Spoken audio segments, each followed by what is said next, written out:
Con su venia, presidente.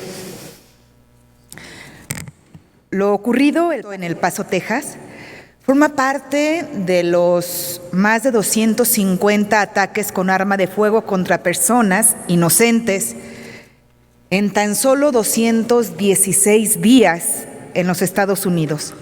Sin embargo, este en particular es distinto a los demás porque el atacante dijo hacerlo con el objetivo de matar a los hispanos y detener su invasión al país.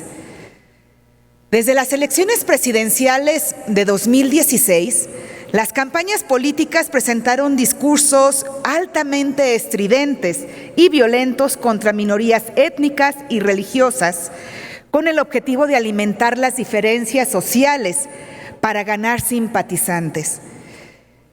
México y los mexicanos hemos sido utilizados como parte del discurso electoral del presidente Donald Trump, quien ha exacerbado nuestras diferencias por el color de la piel, la lengua.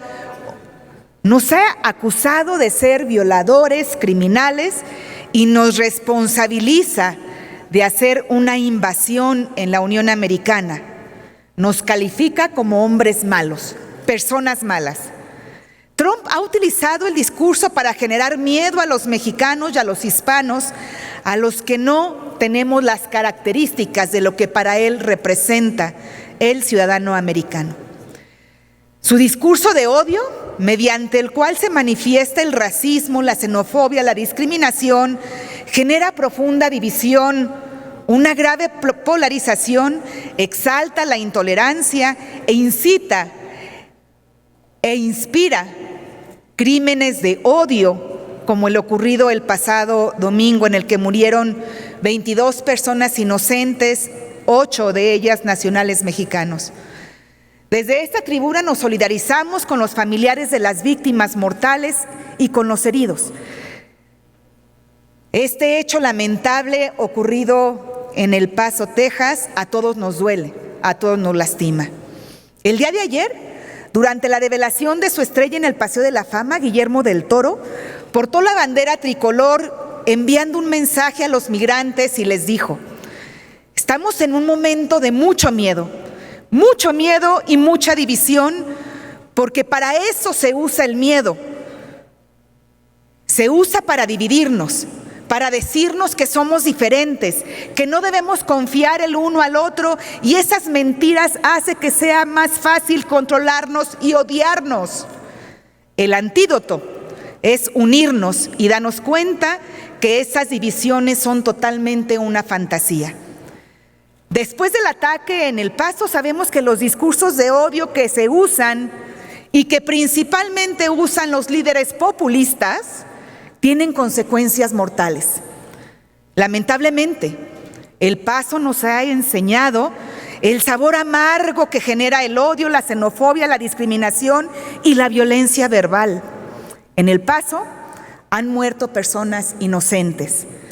Lo más triste de ello es que esas muertes pudieron evitarse.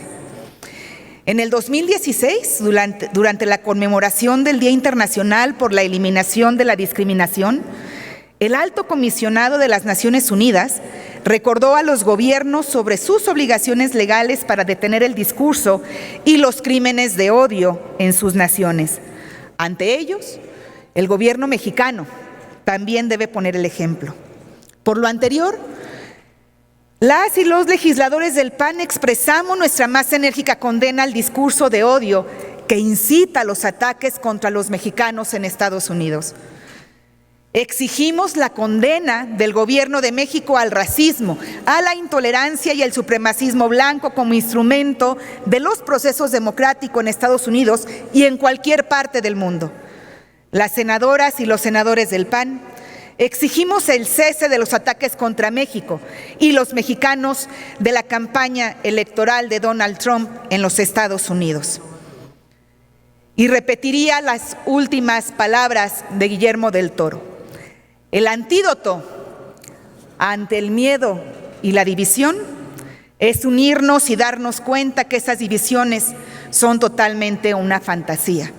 Hagamos de México la unidad como una realidad y que los discursos no se queden en una mera fantasía. Es cuanto, presidente.